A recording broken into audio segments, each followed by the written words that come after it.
what I really want is just to make music and for people to pay attention to the music and connect with the music and not focus too much on me, more on the music. I mean, because I don't think I'll ever be like more of a. I'll never be as true in person as I am in a song, because a song is like it's like a moment of clarity, you know, manifested into like this flower, this thing, you know, and it lasts for as long as you want it to last. I don't know. I find it really important for people to focus on the art rather than the artist, even though the artist is important. I think the art is integral to life, so yeah. I guess the songs for me, like I said, they're very like visual. It's always quite a visual experience for me, and they all sort of conjure up their own tales of different emotions, really. Some of them are from a long time ago. Some of them are not so long ago. Some of them are just appreciating, like you say, appreciating things around them. But I guess the songs conjure up the emotion themselves. And if I'm really in it at the minute, in the moment, which is the best way to be when you're performing, I think, then it's present in me and it's present on stage and hopefully in the crowd as well. But I think the songs kind of conjure those emotions up themselves. Do you, when you're performing, do you have some kind of visuality going on? Is it like a dual performance for you, like musical and visual? What, in my head? Yeah. Yeah.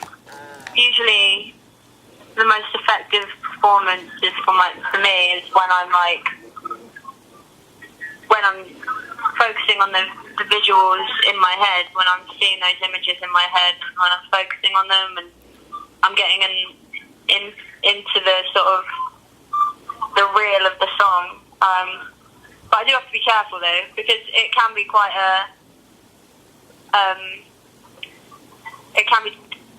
quite an intense thing. You don't want to come undone in front of a whole crowd of people. But yeah, if I focus, on the aesthetic of the room or the crowd too much, there's a lot of bands out there who are really, really charismatic and good for the crowd and talk to the crowd and jump around, and it looks like too much fun. But I don't have that luxury, because I feel like if I don't focus and get into and really allow myself to get into that sort of the wave of the song, then it suffers for it. So I have to sort of let myself be with the music and just sort of sink into it and be in it. If that makes sense. I'm not sure. What types of images, what types of visuals are playing in your head? Are they light, dark? Are they colourful? Are they figurative? It varies on the song. It really varies. Some songs are just colours and textures, and some songs are it's like a film in my head of certain things that have happened or just places. It varies. Do you feel that your art and your music are inextricably linked? I'm still figuring it out. The artwork sort of came about because I suffer a bit from anxiety and stuff, and I was getting trained a lot, and I was just travelling a lot, and I started drawing to it's like a therapeutic thing. That's because listening to music sometimes it's a different experience. You can listen to a band and really get into it, but if you're having issues mentally, the best thing to do is move your hands, do something with your hands. Yeah. So when I first started, I wasn't very it wasn't the way it is now. It was just shapes and just doodles. But then I just found myself sort of, once I started drawing, it would be an hour later, and I wouldn't even realise it. You'd get really into it and just sink into it. So the same with a song. Once you start writing, you're sort of on a wave, and you just ride that wave. So I think maybe they come from similar places in my head, but I couldn't say for sure.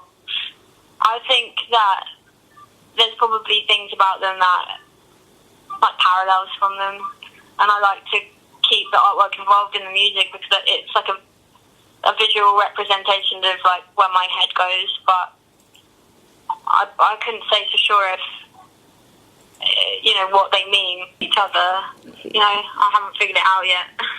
Because your music is it's unbelievably agile and dynamic, isn't it? I mean, sensationally so. And it is a bit like you're kind of drawing with your voice. Yeah, that's a nice way of putting it, actually, yeah. And that's really, really important, isn't it? Because that goes to the truth that you're talking about. Yeah, I like that description. I've never thought about it that way before. That's really interesting. That's really cool. Yeah. I really like that. So perhaps your art's really, really important as well. Yeah, I think so. I mean, like, we've only recently... everything's happened sort of within the past year or two. And so it's... With the artwork, it was very, like, instinctive to be like, why don't I use it to represent, to represent the music, the CD. Why don't I use it?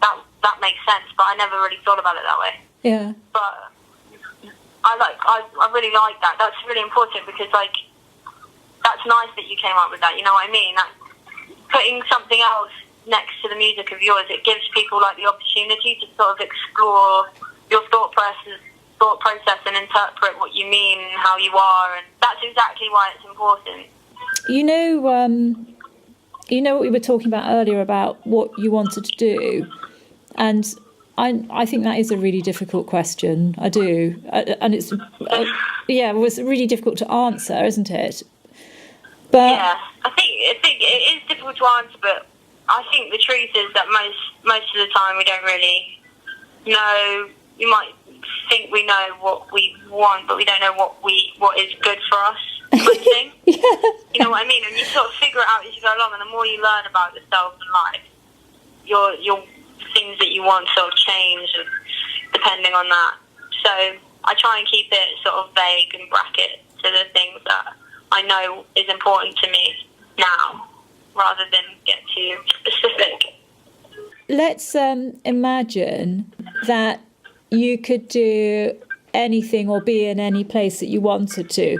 Try and forget the present froth, because the froth around you is not going to go away. So give yourself a blank mental canvas if you can, and think, what would you like to be doing in 5 years' time? 5 years. I would maybe like to be sort of travelling.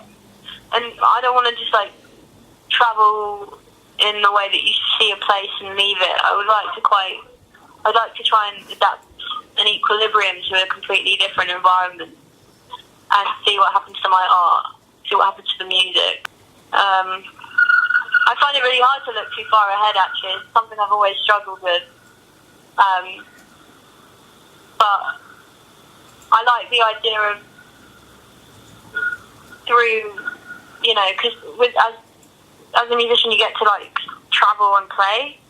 So what happens is, because you're bringing a bit of home, a bit of you to another place, it's, like, a bit more easy. It's, like, easier to comprehend being in another place because you have a purpose there.